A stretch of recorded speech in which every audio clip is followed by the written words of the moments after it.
I'm going to go ahead and just jump right in. Come, Holy Spirit. If I may be so bold, the topic at hand here is not simply one topic among many for parents.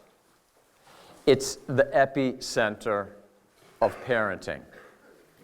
But more, it's not just the epicenter of parenting, it's actually the epicenter for all of us. So here today, this isn't just, well, if you're here and you're not a parent, don't worry, you might find this interesting too. No, actually, the fundamental structure of what we're looking at has to do with the growing in human perfection that we are all called to. You're going to see as we proceed in the quotations, St. Thomas Aquinas loves to quote an ancient proverb, pardon me, that says, authority reveals the man. Authority reveals the man. It seems to me there's two key senses of that, both of which are very powerful. One of them is you'll know a man as an individual by how he exercises authority.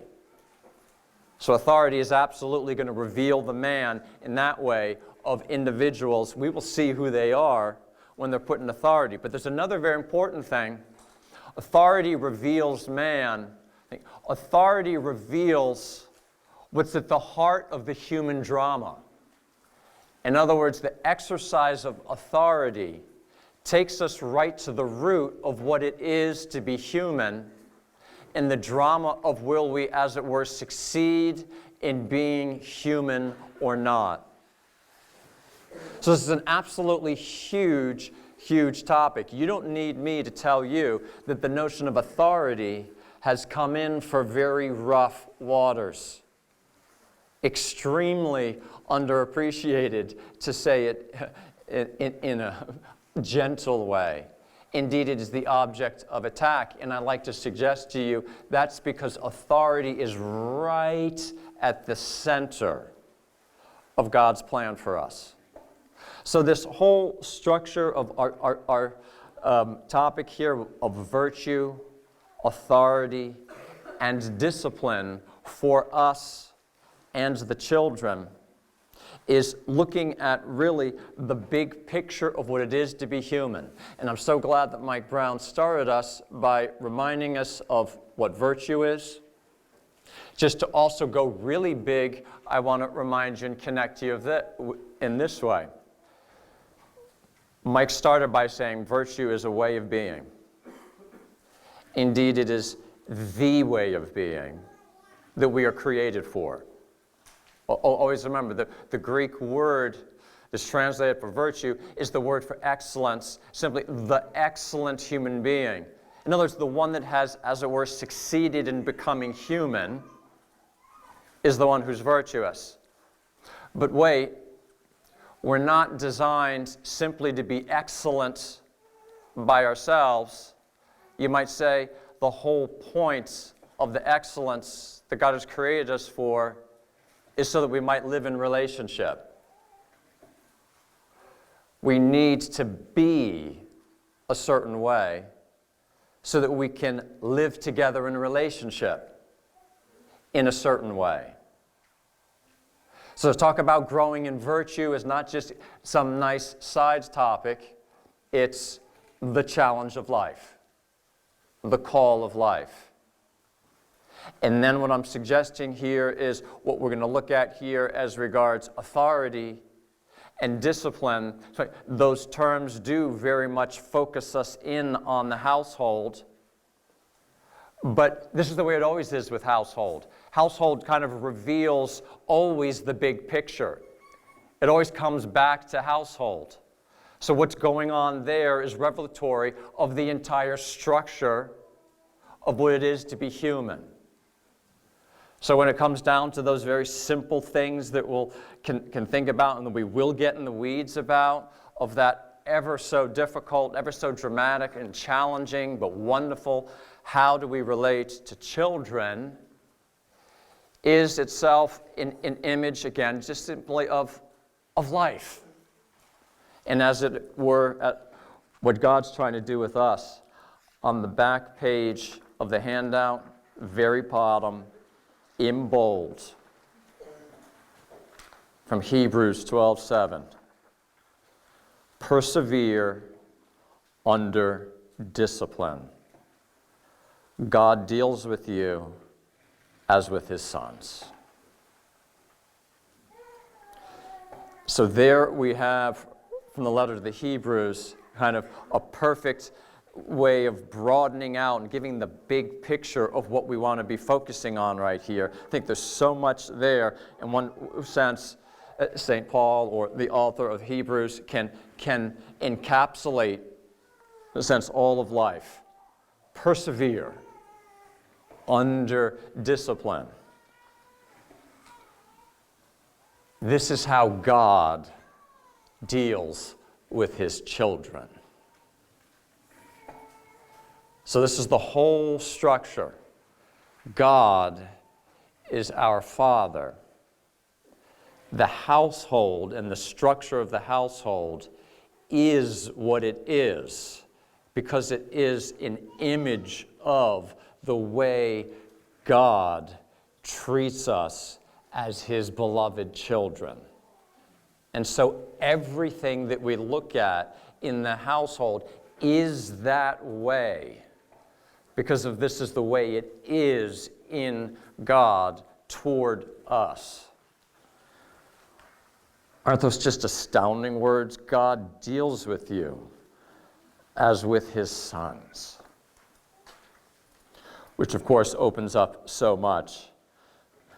God grants us in our homes to deal with our children the way that God deals with us. So that when our children hear the words, God's dealing with you as sons, our children feel, yes, yes. That's an extremely high bar. That's something that we might well be discouraged about. But let's go forward in confidence that let's look at the challenge. Let's look at the challenge we have to grow in discipline and to be able to give it to others.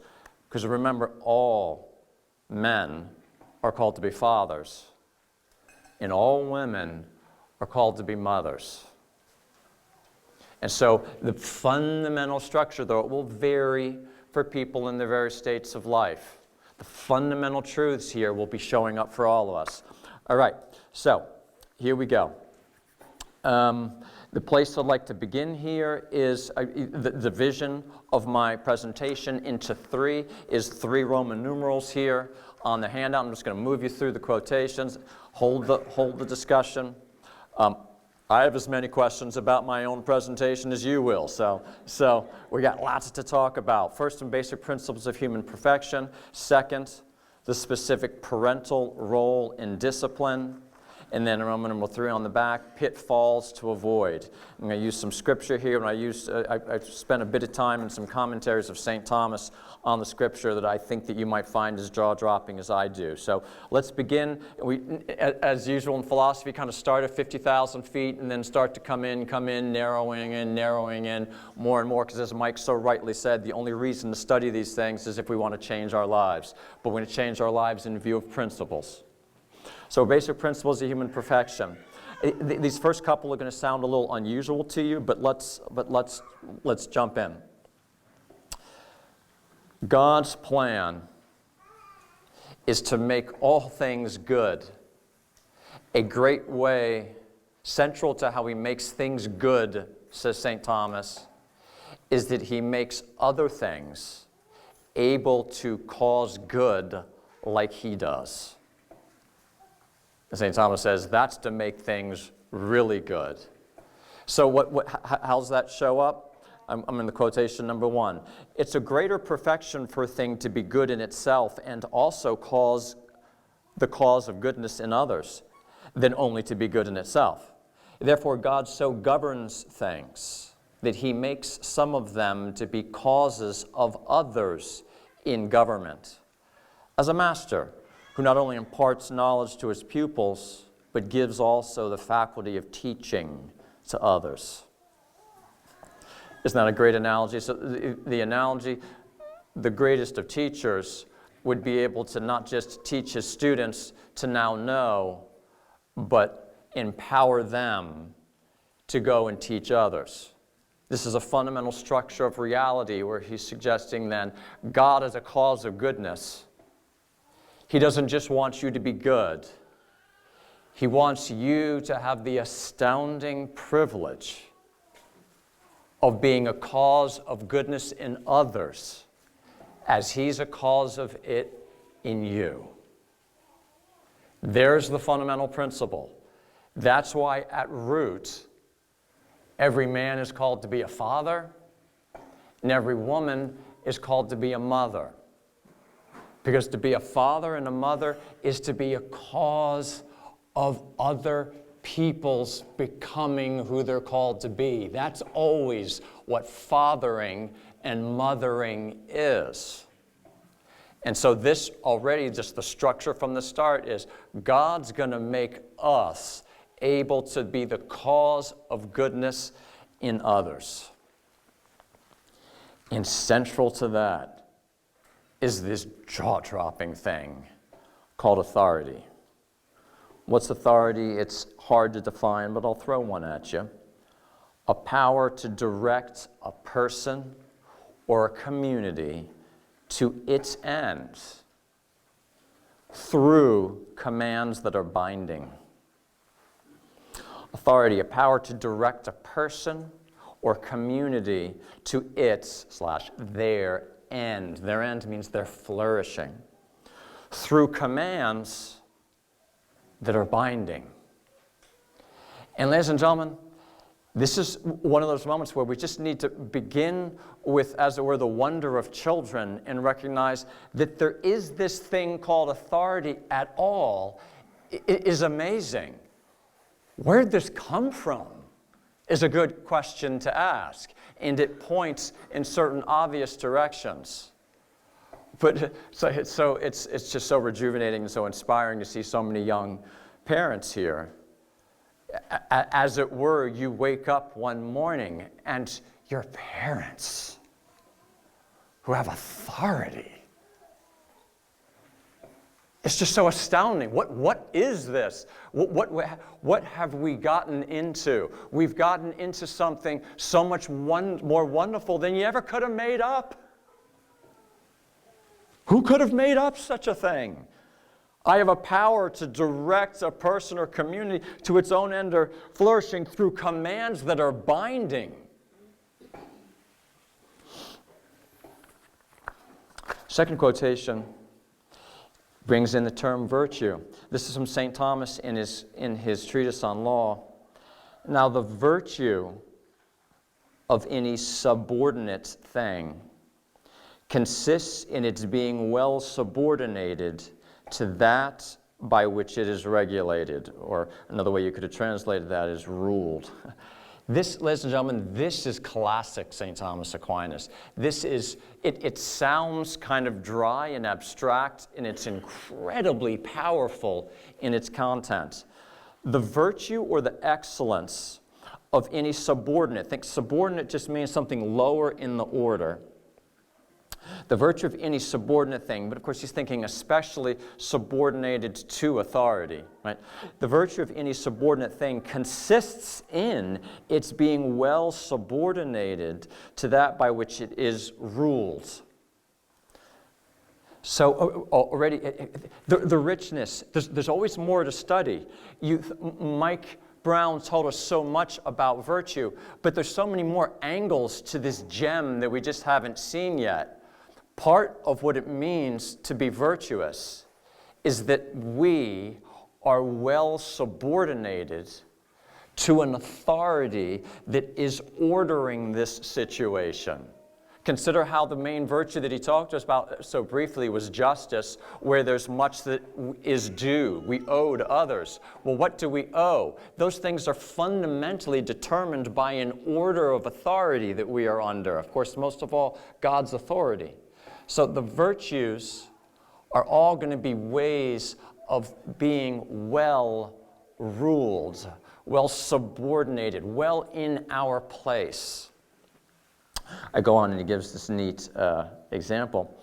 Illustration, thus we see that the virtue of the irascible and concupiscible faculties consist in their being obedient to reason. Can't go into the details. The virtue of the irascible and concupiscible faculties, these are naming two of the cardinal virtues. That right there is courage and temperance, is primarily what he's referring to right there. So he's really saying, you could say in shorthand, the virtues of courage and temperance consist in those passions and those desires that we have being obedient to reason. And accordingly, quotes the Aristotle, the virtue of every subject consists in his being well subjected to his ruler. Okay, third quotation. As stated above, man has a natural aptitude for virtue. But the perfection of virtue must be acquired by man by means of some kind of training.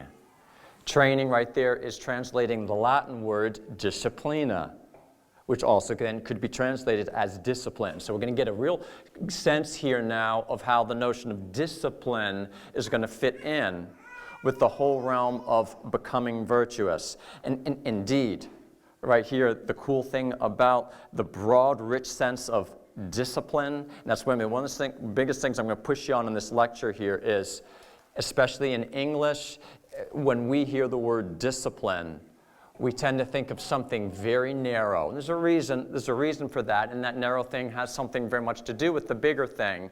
But I'm going to give you a little bit of a richer, broader sense of discipline as a kind of training. So here we again go back in the quotation. The perfection of virtue must be acquired by man by means of some kind of training.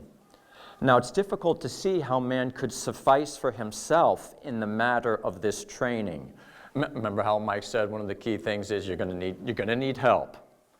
That's a very broad point. Here we go. Since the perfection of virtue, and perfection just means its growth, it's continuing to become what it should be. The perfection of virtue consists chiefly in withdrawing man from undue pleasures, to which above all man is inclined, and especially the young, who are more capable of being trained.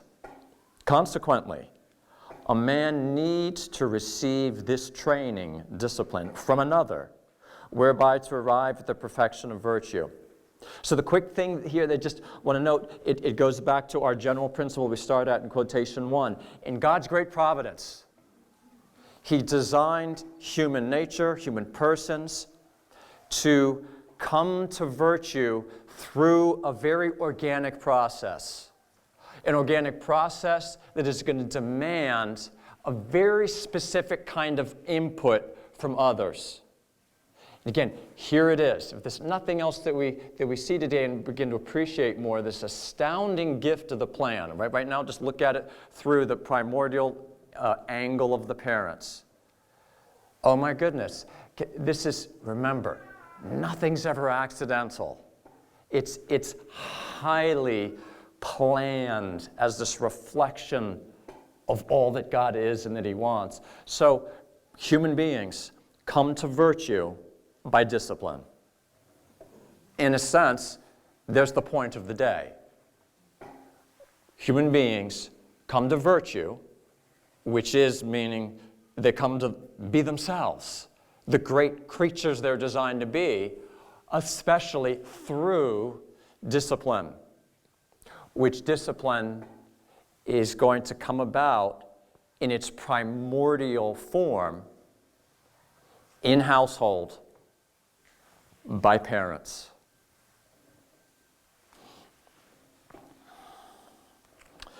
Just have to share, but then before we transition into the specific parental role and discipline, quotation number 4, a beautiful image that is from Gregory the Great, one of the great 4 Western fathers of the church, commenting the Gospel of St. Luke. It's chapter 21, where our Lord says, in your patience, you will possess your souls.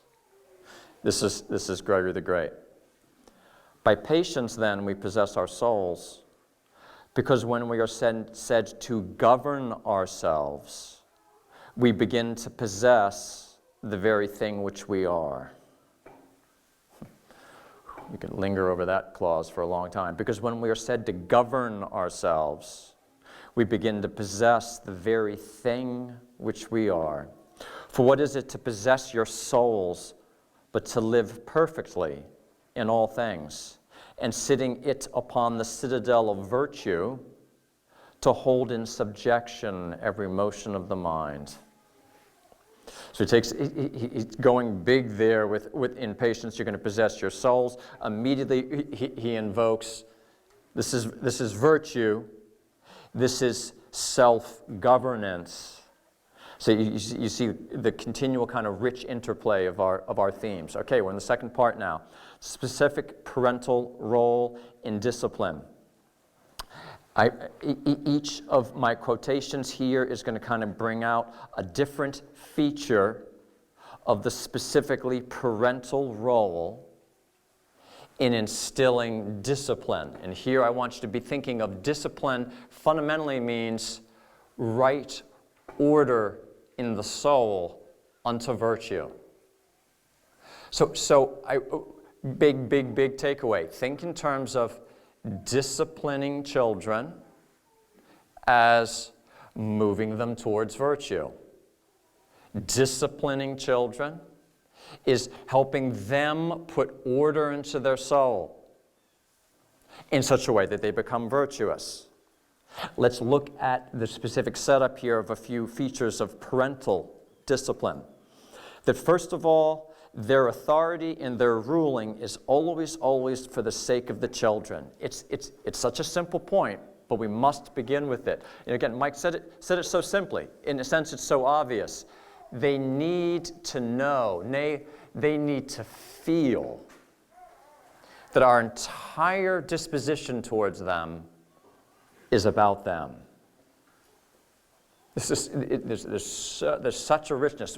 Lord, help us to do this. Help us to love in such a way. Help us to experience the call to this authority, this place of being able to rule, give certain direction and command in a binding way. Why do we have this? What's always the most obvious deformation, perversion of this that's so ugly to see, and you see it when you fail as parents in this way. When you see in their eyes that they're feeling in some way that it's not about them. When they feel that somehow what we're doing is more about us or our convenience, or all of a sudden I'm as a parent yelling, "Stop it." And they experience that as, I'm simply annoyed that they're doing that. Whoop, whoop, whoop. The alarm goes off because something in them realizes that it's not in any disorder way. It's supposed to be about them. Are we yelling at them because they're getting on our nerves? So we're ruling them for their own sake. So St. Thomas in the commentary on Ephesians 6:4, I'm going to be referring a bit to his, in St. Paul chapter 5 and 6 of the Ephesians, where he spends a bit of time on family things and things not always in the most politically correct way. St. Thomas is going to bring out some beautiful things for us, and he just simply says, here, it's necessary that fathers educate their children for the children's own good, period. So simple, such a profound starting point. My children are not my project. As though I'm going to express myself through them. I'm going to vicariously experience things through them. They're going to be outstanding in sports where I wasn't. Whoops, that was autobiographical. Go, yeah, be really good at this sport. Wait, yeah, that's really important for you. Wait. What? It's so easy for us to lose focus. We educate them, and educate means the whole thing of raising them. Educate there is functionally interchangeable with discipline. All these things that we're doing, that's for them. All right. They're not a project. It's about them. All right. From close quarters, there's nothing as close quarters as parenting. Quotation number 2, this is from a sociologist that I like that you can learn a lot from, Christopher Lasch. Socialization makes the individual want to do what he has to do. That, by the way, is a nice way, I think, to capture. That's what forming children, it's one way of summing up disciplining them. Disciplining children is forming them to want to do. Remember how that fits with what Mike Brown said about virtue, where you are, this is you. You want to do this. We're enjoying doing this. Forming them to want to do what they have to do. The family is the agency to which society entrusts this complex and delicate task. Spoken like a sociologist, and that's 100% true. Family happens to also be the agency to which God has entrusted this complex and exceedingly delicate task. What does it take? How do you form people to want to do what they have to do? You'll always have a tyrant who has the ability to stomp on people in such a way that you can make them do what they have to do. Overbearing parents can set up a situation where their children jump when they say jump. But the point is to make them want to do what they have to do. From very close quarters. And again, you said I want to keep putting it this way to you, to just discover again and wonder at the design. When the design works reasonably like it was designed to be, then you discover it and you say, oh my goodness, where these unselfish, giving parents so in love with one another, then their love for one another overflowing to be with their children, and their children feel this is about me, I am being moved towards my good from the position of knowing me so well and loving me so well. There's nothing like this. There's nothing that can ever replace it. It can be made up for, but it can't be replaced. That the ones who knew you this well, in the intimate way that only parents can, nothing will ever be like that again. In the natural order. Of course, I say as a sidebar, though, at the same time, God says, even though a mother forget her child. So I don't mean, take it, try to see through to what I'm trying to say to you in words. God's designed it so that there's nothing that replaces the parents. But it doesn't mean that we can't still go on and find in another way what God intended there to be there. But let's appreciate the beauty of the design and how unique it is, how demanding it is. Quotations number 3 and number 4. That virtue, quotation number 3, is eminent, by which a man can guide not only himself, but others. Greater virtue is required to rule a household than to rule oneself. Now, look how beautiful that is. So first of all, it's giving you the notion of it's always going to begin in self-mastery. The virtues themselves are about a self-mastery. And so that's, of course, what parents then are trying to form in their children. That's what you and I, by the grace of God, are trying to form in ourselves. Because remember the principle here, you can't give what you don't have. There was the question from earlier, I mean, you could chuckle about it. Well, what are we supposed to do when we're trying to teach our child this virtue and we don't have it? Right now, just let me just be the bad guy. Let me just be the one that's kind of bearing down on you a little bit. And we have to remember the mercy, but to some extent I'm going to bear down on you a little bit. As a parent, it's reasonable for us to say, okay, and this might sound a little harsh, what's the answer to this question? I need to be forming them a virtue that I don't have. Well, the obvious answer to that is, I darn well better get it. Right? And in some sense, what else is the answer going to be?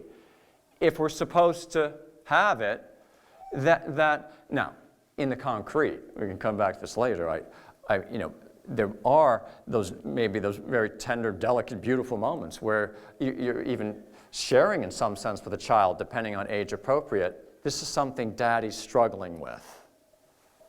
And I'm sharing this with you, son, but still, I've got to hold you to this, because even if I'm not completely succeeding in doing it for myself, I'm telling you, son, I'm trying, but I want you to be able to do this. Right? So something in that vein, but again, we can't, this is shot through with drama. You can't lose the drama because it's built in, and we're going to have to reckon with it. So it's even harder to rule a household well than is to rule oneself. But these things, but note, again, the gift it is to us parents that we already were struggling to discipline ourselves and to live as virtuous as we might. And then we realize here, now we need to be doing this for others. Okay, well, now I have all the more inspiration and motivation and reason that I've got to throw myself upon God's mercy, ask for His grace, and do my best to do this.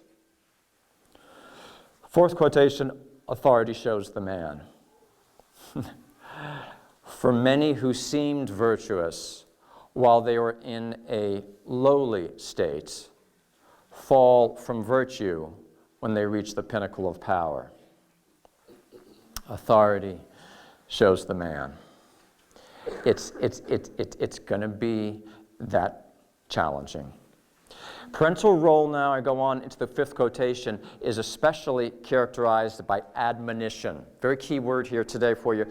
I'm taking from St. Thomas, and I'm reading this. This is the continuation of the quotation that was quotation number 3 above. Remember how quotation number 3 was the one that said, discipline is going to have to be received from another. That's the way the natural setup is here. And so the continuation of it now, but I dropped it down here for the specific role of parental role in discipline, number 5. And as to those young people who are inclined to acts of virtue by their good natural disposition or custom, or rather by the gift of God, paternal training, disciplina paterna. That's his name for this whole thing that is really parental. Just know, when St. Thomas says something, let's just be clear on something. When he says something that a father does, he always means that the mother is there doing it with him. So when he calls paternal discipline, it's parental discipline. All right, paternal discipline suffices, which is by admonitions.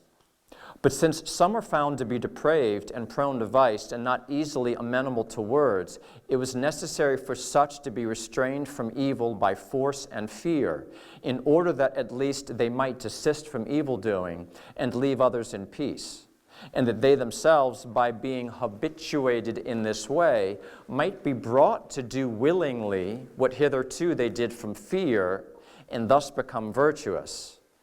Now, this kind of training, which compels through fear of punishment, is the discipline of laws. Ladies and gentlemen, there's a beautiful whole political theory implied here from St. Thomas as to how, in his view, thinking with Plato and Aristotle, that civil authority is actually most ultimately interested also in virtue, great richness there, but not our topic. It's interesting, though, and this has implications for what's coming, to start to paint the picture here. You might have thought for something different. When he just is most of all saying what the parental way of, quote, disciplining their children is not through fear of punishment. He says that's more the way civil society works. And isn't this perfect? Doesn't it make sense? From those intimate, close, loving parents, the main way they interact with their children is not by threatening them. Now, I'm not saying that there's not, in this great delicate balance, that there isn't going to be a role of punishment. But it's just note that his focus is on the paternal, which means parental admonition. We're going to have to look at that more because others, other than parents, can admonish. So the admonishment of parents is going to be, I'll call it an admonishment plus. And I'm a teacher. I admonish my students. I am not their parent. So parental admonishment is going to be a particular kind of admonishment, one that is done in the context of authority. And right there, just say, there's the beautiful setup. There is the authority, which packs a certain, as it were, punch. But at the same time, fundamentally, it's through an admonishing. So quick overview then of what this parental disciplining, kind of in view of those few things that we just looked at, takes. Here it is. Start with a vision of the end. Here's a quick overview then, kind of summing up what we've just done here in the specific parental role in instilling discipline. They begin with the end. You have to have a vision of the end. The goal of parental discipline is a virtuous person capable of profound relationships. That's the way I think we ought to picture what the goal is. We're trying to form our children, grow our children into being virtuous, which fundamentally means capable of the relationships for which they're made. And three main forms of action. Admonition. Admonition can be both positive and negative. Admonition, do this. Here's what we want to do. Here's what we're striving for. My dear, this is what I want for you. This is what I so badly want you to see in your life. This is what I so don't want to see.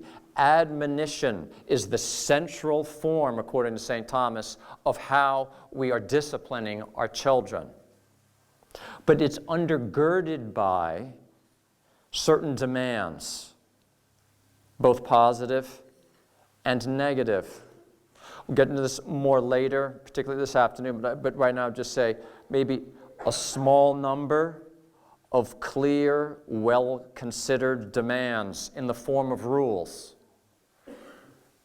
Remember, we said that authority directs with a certain obligation.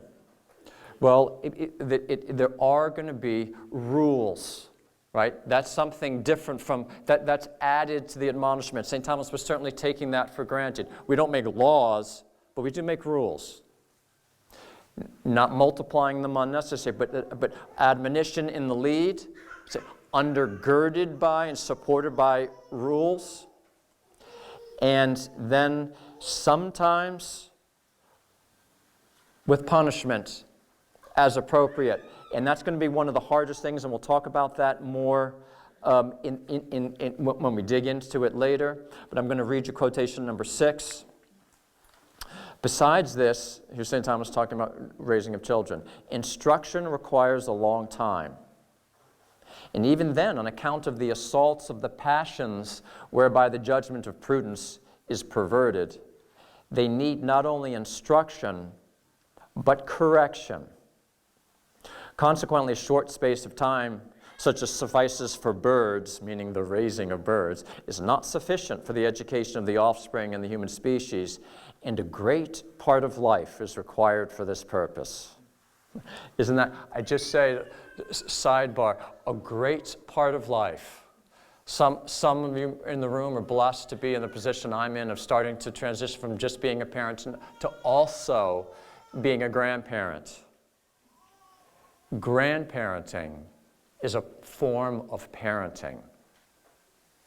The raising of children changes, but St. Thomas just suggests other Another place he just simply says, raising children takes your whole life. Can change forms. And honestly, one of the ways it's going to change is regard now what we're going to focus on, this aspect of correction and when to bring a certain aspect of punishment. Well, that is just when they are under your care and when they're young. All right, we'll talk about that more. Right now I'm going to go to pitfalls and a couple suggestions. So pitfall number 1, mistaking punishment for discipline. Pitfall 1 in disciplining your children, mistaking punishment for discipline. Understandable in the English language, I think, when sometimes you'd say something like this, why doesn't that person discipline his children? It can sound like you're saying, why doesn't he punish his children? This is a problem in our language, and I say to you, it will be a problem if we don't kind of get that out of our thoughts. Disciplining children is a much more positive thing than punishing. Again, main parental tool is admonition. Consider then, just give you the quick image of leading by example. Again, Mike so simply referred to it. Give them something they can imitate. Is there anything more powerful than a child saying, I want to be like my mother? This is how it's supposed to work. That we're leading with who we are, loving them and drawing them into what we are patterning for them. That, again, admonition, that's the structure. That's the main thing of parental discipline. Pitfall number 2. Should I have read the first quotation then? I'm going to hold off on that now. Pitfall number 2. Mistaking good example and worldview patterning for discipline. This is the opposite side. In other words, good example and worldview patterning and even sharing is not the whole of discipline. In other words, first of all, it's not just, I'm just going to be a good example for them and hope that they want to be like me. No, it is more than that. Direct instruction is absolutely key here. Our children are looking for instruction. And I really think that a lot of us parents, we forget this. Maybe we weren't often instructed except in such a way that was more being kind of slapped at us versus just the instruction that, again, is this is where we need to feel deep within ourselves who we are, what we want for them, how much we love them, and try to go in there and this is where I'm trying to direct you. This is what I want for you. This is what with all of my being I'm trying to restrain you from. Again, all in an age-appropriate way. But there's a time to say those very words. We can talk in the afternoon about how to think about that in an age-appropriate way. But what I'm saying here is the pitfall 1 and pitfall 2 are kind of on opposite sides. The first one was mistaking punishment for discipline, kind of as though all I'm doing is kind of a strong hand versus the admonishing. But then pitfall number 2 here is not recognizing how I need to be getting in the trenches and giving very specific instruction, and at times correction. Quick sidebar, just think about how important it is. It's so hard to do this, Lord help us. When they've done something wrong, we tend to be disappointed, and how often does our correction take the form of expressing our frustration? How often does our correction take the form of expressing our frustration? Or how often do we make this mistake? To say to a child, why did you do that? What's the child supposed to answer to that question? Why did you do that? Which is just a passive-aggressive way of saying, you're a dummy. It really is. Or how about this one? What's wrong with you? In the name of all things good, to say to your child, what's wrong with you? It's almost as though you wish that something inside the child could say back, but it won't be said. What's wrong with you that you're asking me that question right now?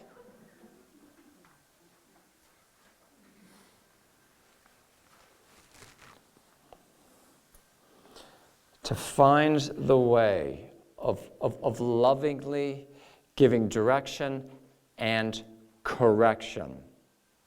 And when necessary or when fitting, I'm not going to try to address it in this lecture right now, but when fitting, to give punishment. But I'll suggest this to you right now. I think that in general, punishment is reasonably a rather rare thing in parenting.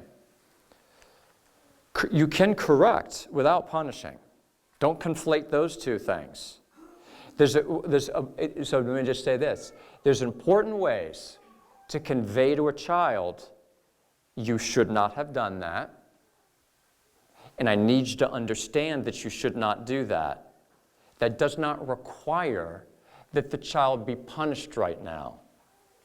Sometimes punishment can help convey that too. But don't think that punishing is the only way to say you shouldn't have done that. We should be able to convey to them that wasn't a good thing without necessarily having to apply some pain at the moment. So we're going to ask you later, how do we think about the role of punishing? Very, very difficult question, and we need more help on this. We need more thinking. Don't just take out punishment as, the only tool in the box. This incredible Ephesians 6:4 is number one in the pitfalls. This thing that St. Thomas is, the line from St. Paul that St. Thomas is going to comment on.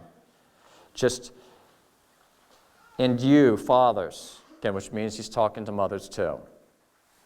And you, fathers, do not provoke your children to anger, but bring them up in the discipline and correction of the Lord. You ready? Here's St. Thomas's commentary. It's not that fathers must give in to their children's will in all matters. Here it must be noted that the authority of a father with respect to his child is different from that of a master with respect to his servant. For the master employs his servants to his own advantage, but the father manages his child for the child's advantage. It's necessary that fathers educate their children for their children's own good. He keeps emphasizing it.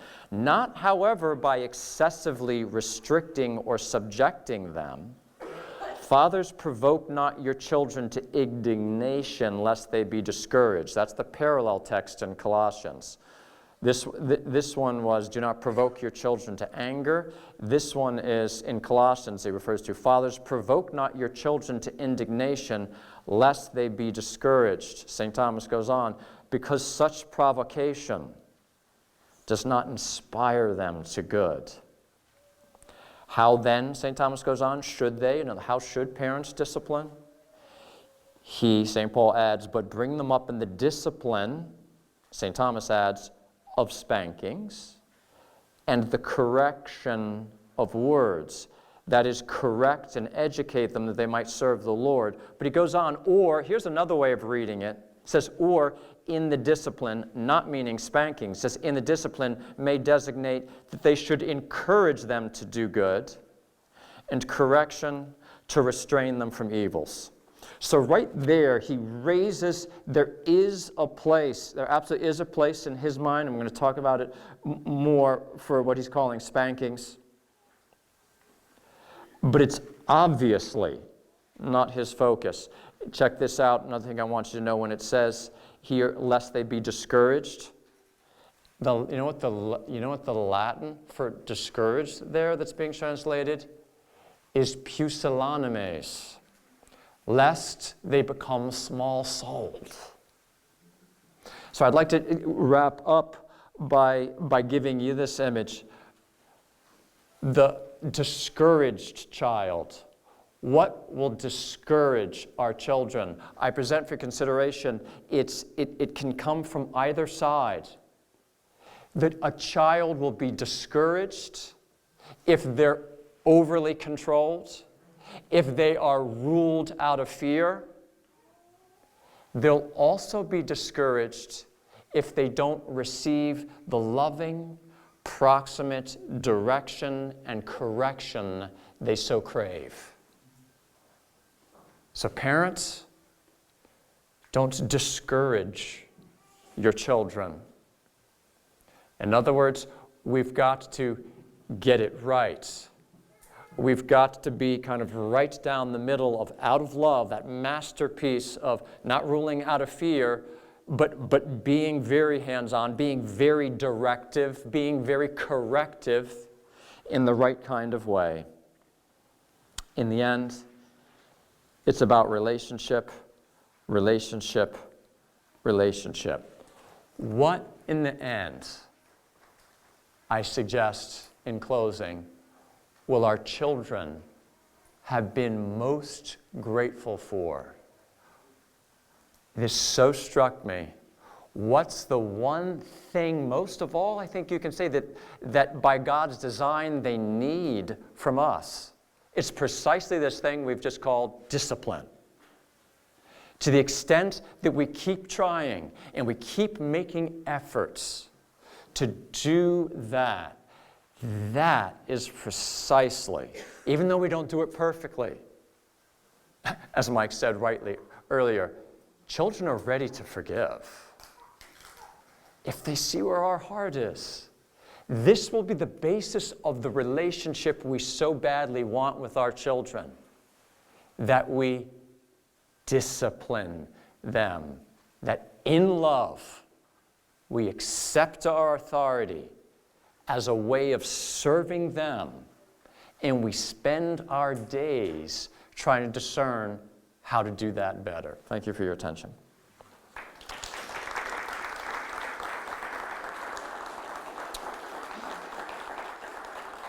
All right, do you want to ask a quick question or two right now, or just take it over lunch? Quick question? Please. Can you give a concrete example of the difference between correction and discipline, or correction and punishment? Yep, good. So the question was going to give it just a concrete example of the distinction between correcting and punishing. Later on, I'm going to share a couple more thoughts. I think punishment of children is one way of correcting. In other words, I think the idea here is the point. St. Thomas calls punishment a medicine. It should be a medicine here where I don't think it's, oh my gosh, something horrible is going to happen to me if I do something bad. More, if my discernment of this, and I'm open to discussion on it, it's more by a kind of natural design. It's a way of saying, no, this is not good for you. And to emphasize this to you, I'm going to do something that's hard for you right now, as a way of helping connect in your mind how bad this is for you. It's not, parents should not, and I think this is clear in St. Thomas, parents shouldn't quote exact justice. You did something wrong, now you have got to suffer simply because you've done that. I'll stand under correction. I don't think that's the point. We are trying to convey, we're trying to teach them something about the order of justice. And so it's a delicate thing. Punishment. It can be I'm saying it's a form of correcting, meaning it helps them associate and understand this is not something I should do. But correction is much broader than that. And I think we need especially to be able to learn, just as concrete. Again, I give the example. Okay, son, I told you not to do that. Daddy conveyed to you that that was pretty important. You did it anyway. Look, we're going to have to talk about this. You can't do that. I need you to understand that. Right now, I have the authority to tell you not to do that, and I'm telling you not to do that. I can't make you not do it, but in authority, I am telling you not to do it.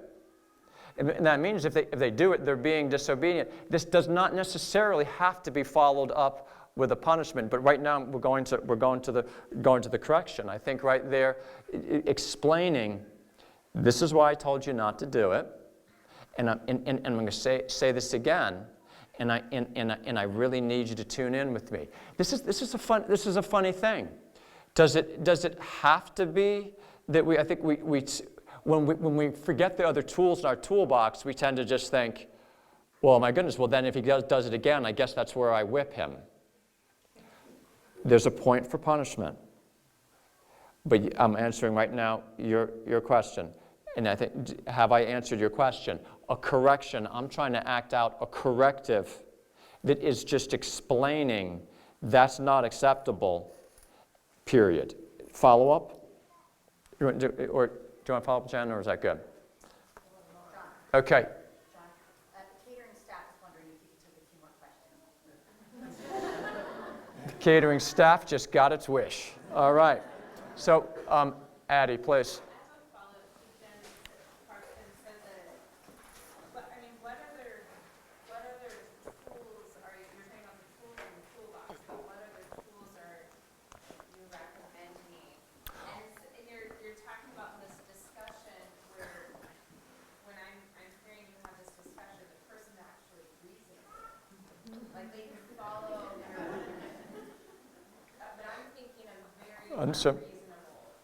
Understood. And we will get. Let's get more in the weeds after lunch.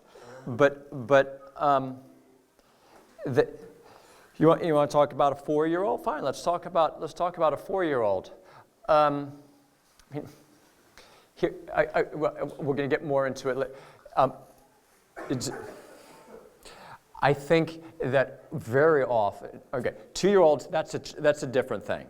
Although, frankly, I'll just throw this out there right now. For the really, really young, I say you get them out of harm's way.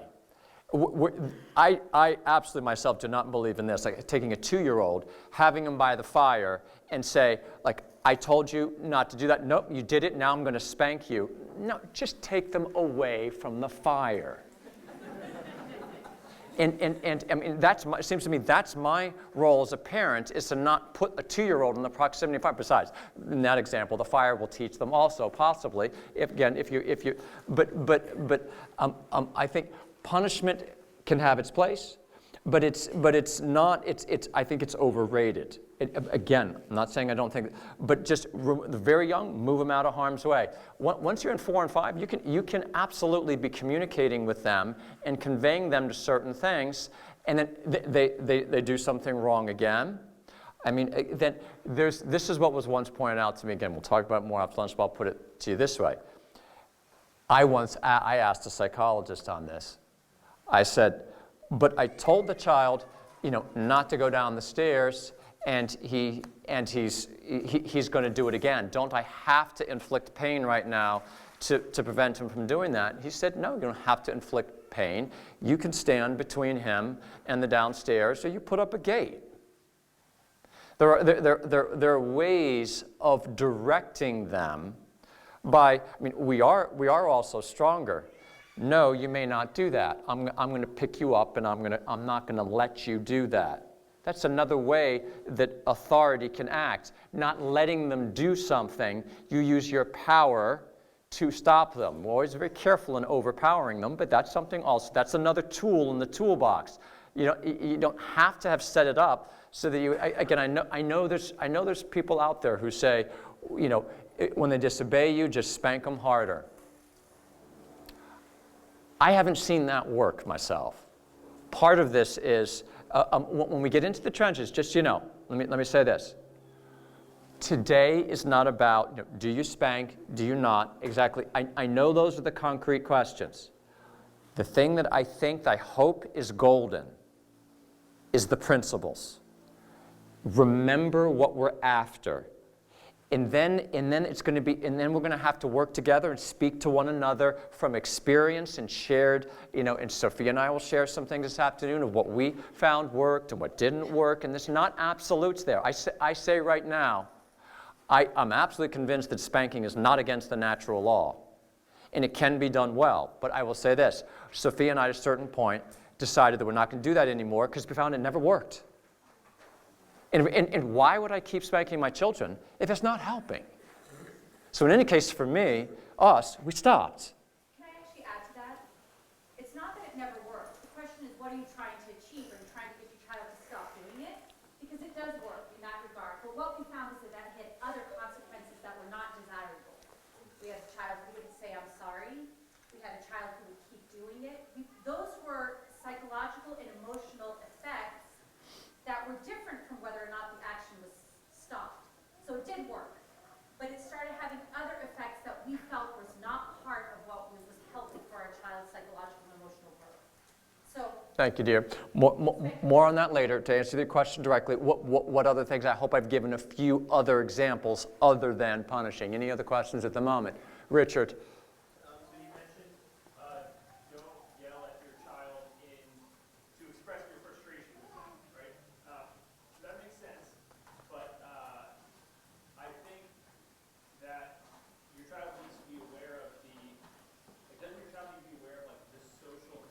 Sure.